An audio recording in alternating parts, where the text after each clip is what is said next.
Hi guys, get ready with me. आज चाहिँ म के अरे गाउँको बिहा थियो अनि म चाहिँ रेडी हुँदै थिएँ। मैले चाहिँ मामाअर्थको मोइस्चराइजर लगाएँ।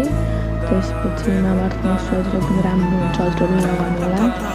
अनि सनस्क्रिन लगाएँ, मामाअर्थको सनस्क्रिन। यो पनि मामाअर्थको मोइस्चराइजर र सनस्क्रिन लगाउनु भने हजुरहरूको स्किन एकदमै ग्लासी हुन्छ, एकदमै ग्लासी बनाउँछ, एकदमै राम्रो बनाउँछ।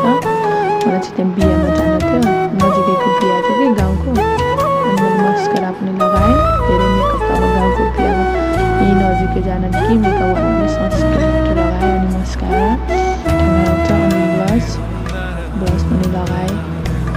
एकदमै राम्रो राम्रो भएर जानु पऱ्यो नि त बिहामा जाँदा, सिम्पल अनि राम्रो भएर जान सक्नुहुन्छ। अनि म चाहिँ लगाउँछु लिप लाइनर। मेरो चाहिँ लिप लाइनर सानो छ, त्यही भएर दिन सक्नुहुन्छ। तिहार्दा सानो भइसकेको छ, कति मोटो लागिरहेको छ। अनि मेरो चाहिँ लिपस्टिक राम्रो लाग्यो मलाई लिपस्टिक।